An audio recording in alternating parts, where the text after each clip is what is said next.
children, I am back again with the second video of class 10 chapter 1 economics development. Okay, अगर किसी ने मेरा introductory video नहीं देखा है तो the link is flashing on the I button. You can click on the I button and move on to that link, and then you can see that video and come back here.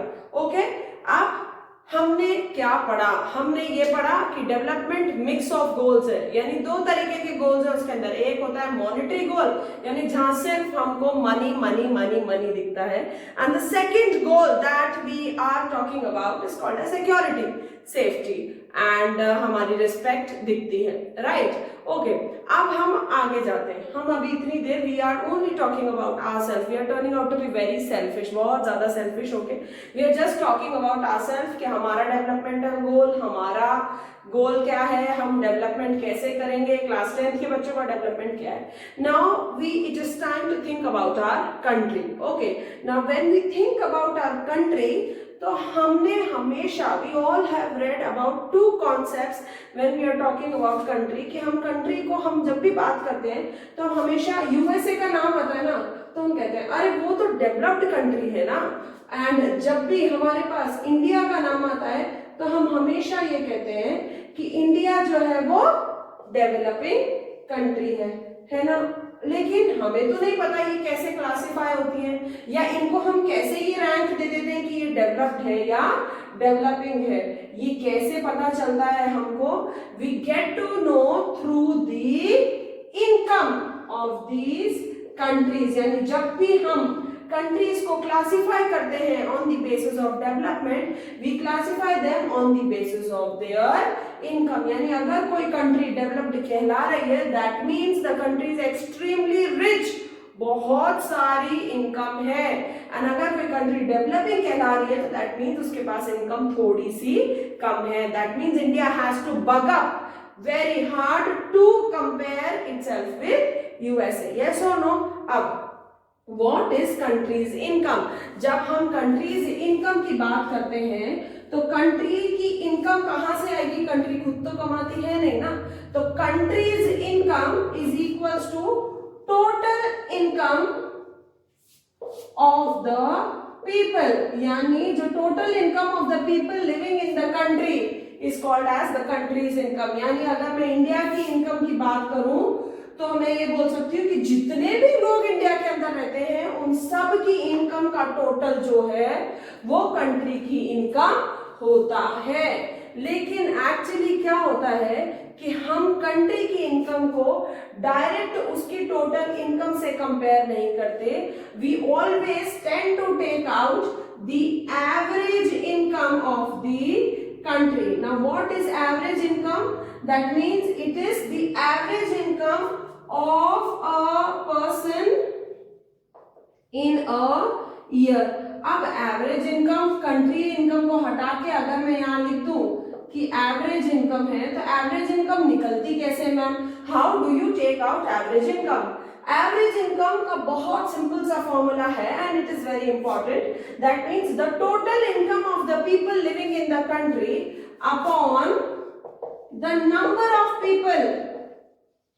That means again that is the total number of people living in the country will be called as the average income of that country. Understood?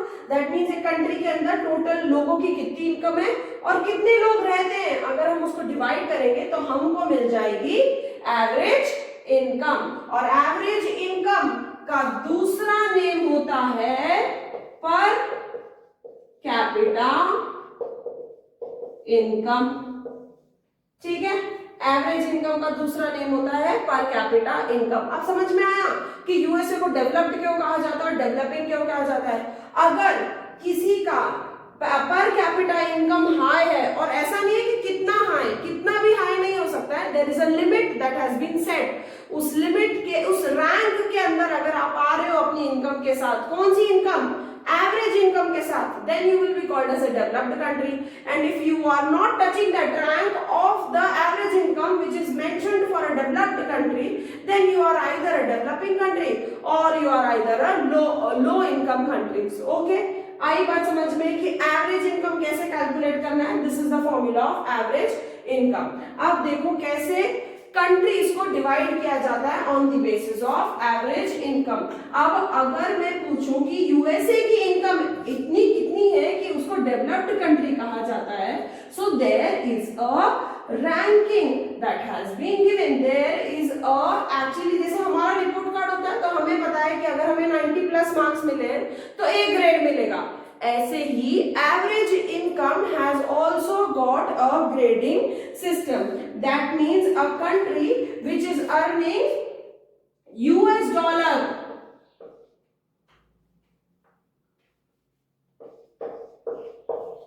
$12,236 is called as a developed country, ठीक है, and a country which is earning a US dollar of 1005 is called as a low income country, ठीक है, आया समझ में। यानी अगर कोई कंट्री जिसका एवरेज इनकम है 12,236 US dollar, then that country is developed country in the world. 90% almost of the countries developed country. This number is according to the year 2016.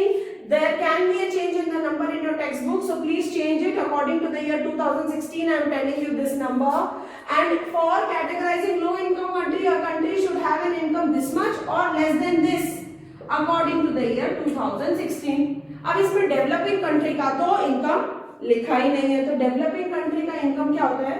The ratio of income falling between 1840, ये है हमारी India का income. The India's income is 1840 and that is why India falls under the group of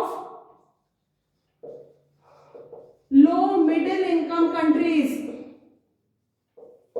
Understood? India falls under the group of low middle income countries. कोई doubt है क्या?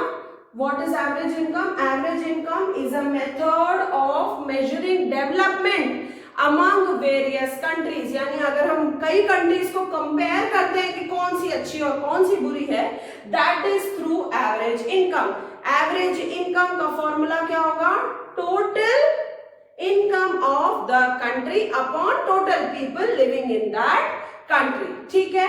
Now there are variations कि average income कितनी होनी चाहिए कि country developed हो जाए, तो $12,236 होना चाहिए अकॉर्डिंग टू 2016 यूएस डॉलर, तब वो कंट्री डेवलप्ड होगी। अगर कंट्री का एवरेज इनकम इतना है तो वो कंट्री लो इनकम कंट्रीज होगी, और अगर हमारी इंडिया का एवरेज इनकम इतना है $1840, तो it is called as low middle income countries, ठीक है। लेकिन क्या प्रॉब्लम है एवरेज के साथ? एवरेज ना हमसे बहुत कुछ छुपाता है, एवरेज हमको क्लियर पिक्चर नहीं दिखाता है अबाउट द कंट्रीज।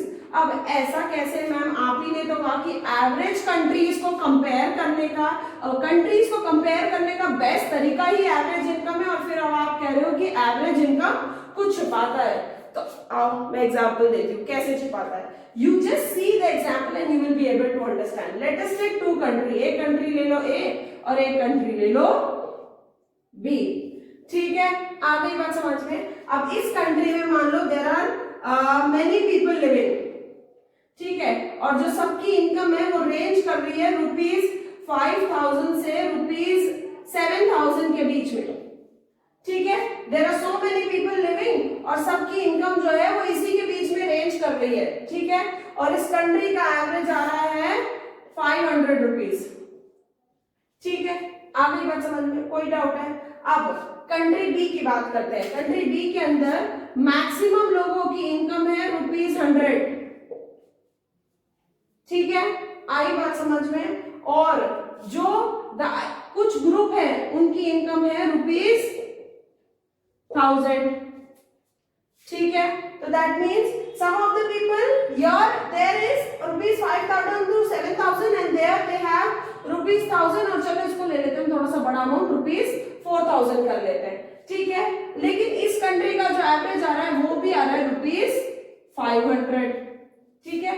अगर मैं आपको ये नहीं दिखाऊं और मैं बोलूं कि इसको छुपा के सिर्फ आप चूज करो कौन सी कंट्री में रहना चाहते हो, तो आप तो एवरेज इनकम देखोगे और कहोगे मैम कोई सी भी कंट्री दे दो, हमें तो सही लग रही है, दोनों में एवरेज इनकम बिल्कुल सही है।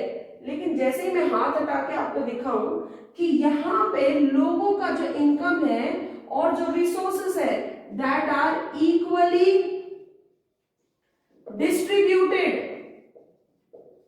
यस और नो, यहाँ पे सबका इनकम ऑलमोस्ट इक्वल स्केल में है and the resources are equally distributed. लेकिन अगर मैं आपको ये फिगर दिखाऊं तो आपको क्लियरली पता है that the resources are not equally distributed, यानी इस कंट्री के अंदर there is a income gap between rich and poor. समझ में आया? आया समझ में कि एवरेज हमको क्या चीज छुपाता है? एवरेज हमको ये तो बता देता है कि कंट्री की इसकी इनकम कितनी है और इसकी इनकम कितनी है, और एवरेज इनकम देख के मान लो इन दोनों कंट्रीज की एवरेज इनकम मान लो यूएस डॉलर 12,237 होती, ठीक है, दोनों कंट्रीज की एवरेज इनकम मान लो, चलो, तो आप तो इसको देख के बहुत खुश हो जाते हैं, है ना, और आप कहते हैं ma'am we want to go in this country only, क्योंकि अगर डेवलप्ड है तो बहुत अच्छा इनकम लेवल होगा। But when I opened the number तो देखो क्या हो रहा है। When I opened the number, see what is happening, it is when you get to see that the income here is equally distributed and income here is unevenly distributed, और unevenly distribute होने के कारण यहाँ पे बहुत ज्यादा कुछ लोग रिच हैं और बाकी सारी पॉपुलेशन पुअर है। और अगर ऐसी कंडीशंस होती है तो that means this country is good to live and this country is not so good to live. Understood? Are you able to understand what I am trying to tell you? इसीलिए we say कि average income hides disparities, यानी वो हमें कुछ कुछ weaknesses छुपा देती है। Average income only tells you about the level of development, but it does not tells you the distribution of resources among the population. It does not tells you the gap between rich and poor. Understood? Okay? अब चलो next topic देखते हैं, ठीक है। अब देखा average income हमसे क्या क्या छुपाता है, लेकिन पता है क्या होता है, हमेशा development is not about income. I already told you in the last video कि डेवलपमेंट जो है वो टू टर्म्स में देखा जाता है, एक होता है मॉनेटरी और दूसरा होता है नॉन मॉनेटरी। तो जब भी हम डेवलपमेंट की बात करते हैं तो डेवलपमेंट हमेशा मिक्स होता है। किसका मिक्स होता है कि इनकम के साथ नॉन मॉनेटरी गोल्स भी साथ साथ चलते हैं, यस और no? So that means income के साथ when we also go with non-monetary income, then the development proves to be successful. Okay, ऐसा एग्जाम्पल भी है कि ऐसा भी है कई कंट्रीज हैं जिनका average income is $12,240. They have this much average income, but still they are not called as developed. Why they are not called as developed is because they have income but they do not have non-monetary factors. अब non-monetary factors क्या होते हैं? That is health facilities, अच्छी health facilities नहीं है, ठीक है, security नहीं है, ठीक है, आई बात समझ में? हेल्थ फैसिलिटीज नहीं, सिक्योरिटी नहीं है, एजुकेशन फैसिलिटीज भी नहीं है, तो such countries are not considered as developed. That means for a country to be called as a developed country आपको दोनों चीजें सेटिस्फाई करनी है कि आपका इनकम भी कितना होना चाहिए, $12,226 होना चाहिए, राइट? ओके, एंड अगर आपका इनकम इतना है तो आपका जो नॉन मॉनेटरी गोल है वो सेटिस्फाई होना चाहिए, ये 236 होगा। ओके, सो आपका जो नॉन मॉनेटरी गोल है वो भी सेटिस्फाई होना चाहिए कि आपकी हेल्थ फैसिलिटीज अच्छी होनी चाहिए, सिक्योरिटी अच्छी होनी चाहिए, एजुकेशन अच्छी होनी चाहिए। ऐसी भी एक कंट्री है, उसका एग्जाम्पल है मिडिल ईस्ट कंट्रीज। आया समझ में? तो जितनी भी मिडिल ईस्ट कंट्रीज हैं वो कमाती तो बहुत सारा है, they have a high amount of average income but they lack in health facilities and that is why they are not considered as developed country. आया कॉन्सेप्ट समझ में? how we compare the different countries, what is the method of comparing. It is also called as average income, it is also called as per capita income. What is the minimum range of a country to be classified as developed or developing? What is the title given to India on the basis of average income? Why Middle East countries are not considered as developed countries? Because they lack health facilities, security and education. Question can come ki why averages are not supported for selection of the development of a country, or average is not a proper criteria for classification of development of country, because average hides disparities. Okay, it although tells you the average income, but it does not tells you the distribution of resources and the gap between rich and poor. Okay, with this we come to the end of this video. If you like my video, please share it and subscribe it to all the children who are studying in class 10. Okay, I'll come with the next video very soon. Thank you.